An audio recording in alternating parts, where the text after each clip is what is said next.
ครอบครัวที่มีความสุขค่ะพ่อแม่ลูกอยู่ด้วยกันก็เห็นจากภาพนี้ก็คือเป็นครอบครัวที่อบอุ่นก็ดูดีดูมีความสุขดีดูยิ้มแย้มก็การใช้ชีวิตอยู่ด้วยกันทำกิจกรรมร่วมกันอะไรอย่างเงี้ยค่ะครอบครัวน่าจะเป็นอะไรที่มีความรักซึ่งกันและกันน่าจะดีที่สุดสถาบันที่โดดเด่นที่สุดของสังคมค่ะ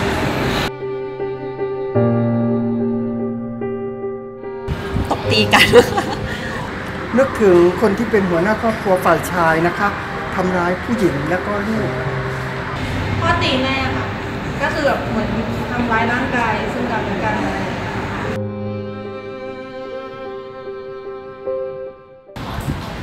เรื่องอะไรอ่ะ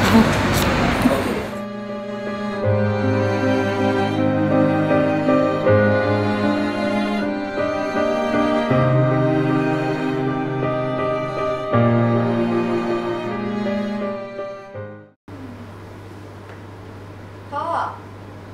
เดี๋ยวแม่ไปรับลูกก่อนนะน้องเดี๋ยวพ่อไปรับเอง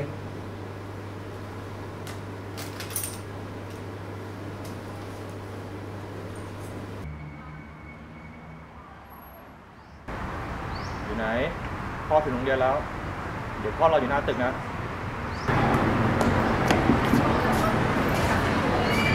มีเรื่องอะไรบ้างไปเดี๋ยวละกลับบ้านกัน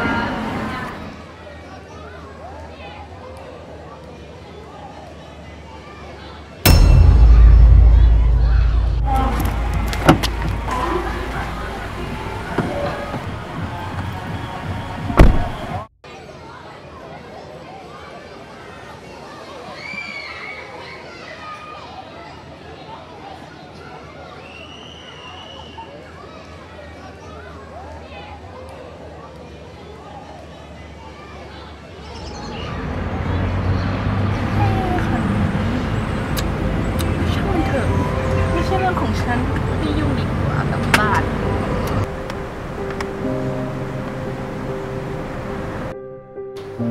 แม่ พ่อแม่ไปไหนอ่ะแม่เพิ่งออกทำธุระเมื่อกี้ว่าไงฮึรู้สึกป่วยอ่ะไหน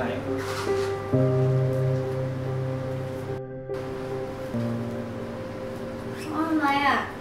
อยู่นิ่งๆสิทำไมอยู่นิ่งๆบอกอย่าร้องอย่าร้องต้องร้องให้จบนะกูเลี้ยงมึงมามึงต้องตอบแทนกูไม่งั้นมึงจะออกจากบ้านกูไป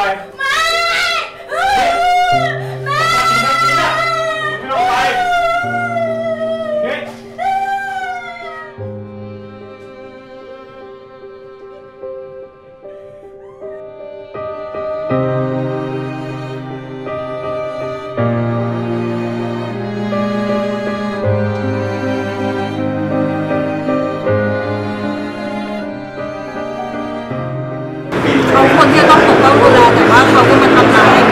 ลูกของเขาซะเองมันไม่น่าจะมีแบบนี้แล้วก็ไม่น่าจะเกิดขึ้นได้แต่มันก็เกิดขึ้นจริงๆในปัจจุบันหมายถึงพ่อจริงๆกับลูกอันนี้รู้สึกน่ากลัวมาก